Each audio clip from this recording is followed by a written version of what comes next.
What's up, everybody? Welcome back to another Trading Post Deck Tech. Today, we have one of my favorites, something that I took to a top 8 finish recently in a regional, Water Diana. To start us out, of course, we're on Spirit of Water, and we have to play Diana because that's the whole point of the deck. And Diana, if she's distant, she gets a gun, and we play Mirage Whisper. Its effect is on hit glimpse 1 plus X, where X is the amount of damage dealt by that hit, and then put the top card into your graveyard, is kind of how the whole deck functions. It's pretty good and normally gets the ball rolling for the deck. Next up, we have a lot of ways to draw cards. We have one of our strongest cards in our deck, Ranger Strides. Range 4 lets you kill really fast and on enter draw a card. We have Backup Charger. I'm a little iffy on this card. This card's been like, I only grab it if I like have a really bad hand. So this could definitely come out for something else, like maybe another gun for the longer games. Flash Grenade. This card is broken. Draws a card. Doing distant on a Frostborn Paladin and then cracking Flash Grenade to basically make it unkillable has won me a lot of games. And then we also have Smoke Bombs. We are an aggro deck that tends to need to attack and get through to deal damage, and being able to Smoke Bombs an intercept or a taunt and also draw a card has been really good and is just a strong effect. Of course, we're a Looking Glass deck. We have to play this because we want to play Cheshire Cat in our deck. And Ranger Strides, we want to get out early, and we have to have it because it's distortion stuff. And then our other distortion regalia we play are Inert Sword, Palver Sword, and Bauble of Scarcity. Inert Sword is just basically because it turns us into a mid-range beatdown plan if we can't find ways to clear a sensor. And also we play Cheshire Cats, and Cheshire Cat is really good when you have Inert Sword on the field. We play Palver Sword because Genbu's been getting more popular, and being able to eat their entire graveyard and pose a threat and beat the crap out of them for 3 with Cheshire Cats has been extremely powerful. And our Bauble of Scarcity is so we can discard our toads for Carp Song Coda, because sometimes they get stuck in our hands, and it just is an instant win the game thing when you can have 2 Carp Song Codas and a frog, and you discard and you shoot them. And then the last one is Enfeebling Orb. This card's good.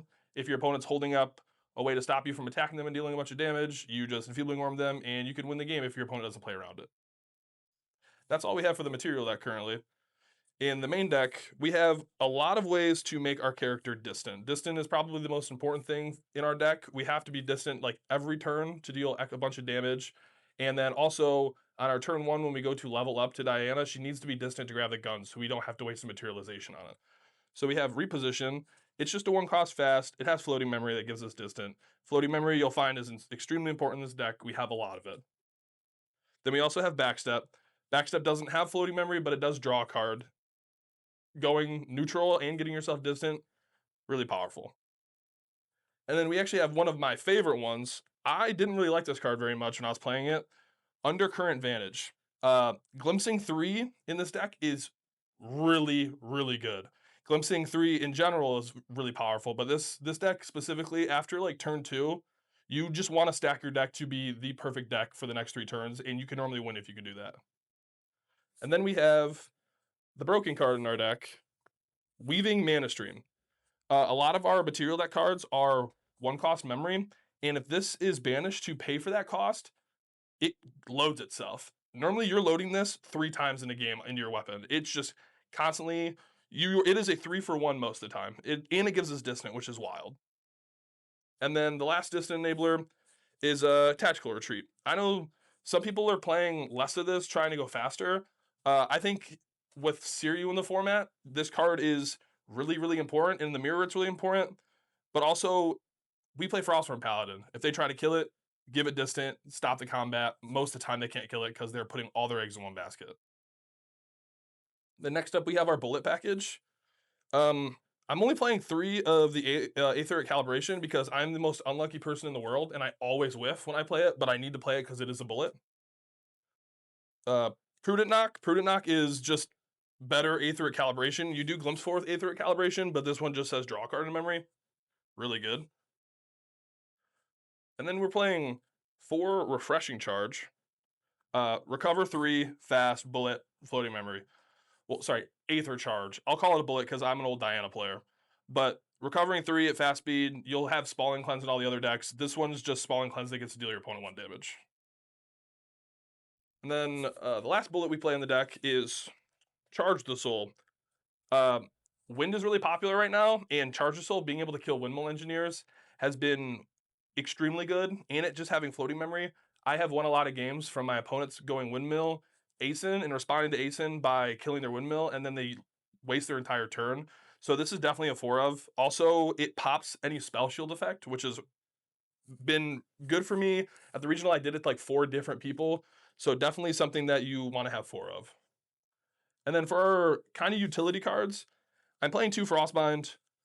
Some people don't like Frostbind. I like it because it's 1, a tax effect, and then 2, your opponent sometimes has to play around it, and if they don't, they just lose the game on the spot.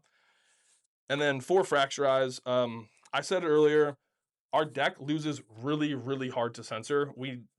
Having the floating memory in grave, we have like 4 floating memory in our grave throughout the entire game, and if we don't find a Fracturize for censor, it can be a little tough to get through them. But if we have the Fracturize and your opponent wastes the turn on censor, it being floating memory itself gets that ball rolling again, which is really good. And then our last little weird package in the deck is we play 4 Carp Song Coda and 3 Lanquid Toad Troll. Our deck glimpses and mills itself a lot, so being able to have a 2-cost fast action that isn't affected by Spell Shroud that just deals 6 damage, it helps you when your opponent finally establishes a board that makes so we can't attack them anymore. We just get to shoot them for 12 most of the time, and that wins games. And then the real meat and potatoes of the deck is our ally package.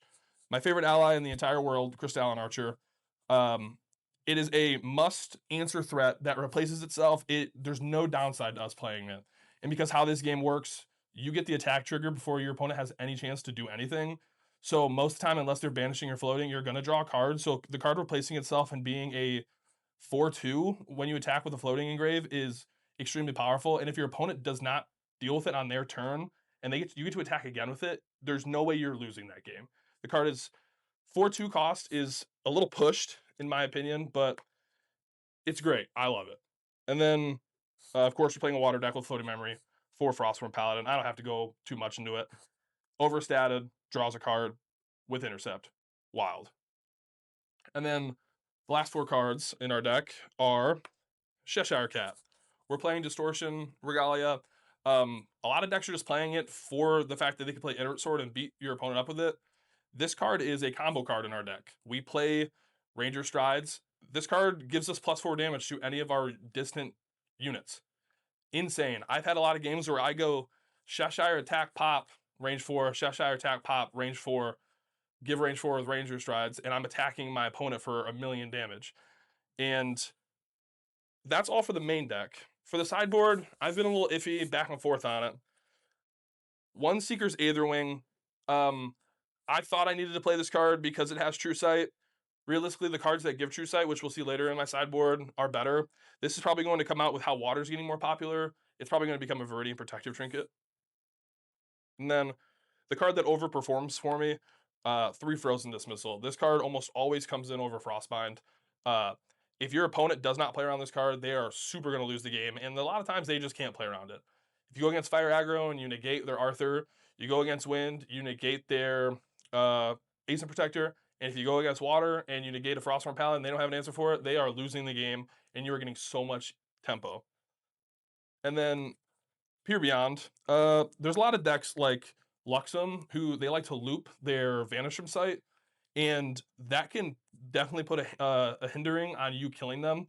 And Peer Beyond's really good because we can just mill it and then play it with Ephemerate, which super powerful, giving giving us True Sight is really good because then we don't have to play the gun, and the gun can be a little clunky sometimes because we always want to put Aether Charges into our water gun. Unbroken Mustang, 2 more cards for Censor. Censor, like I said, huge problem. It's nice to have the redundancy in our deck.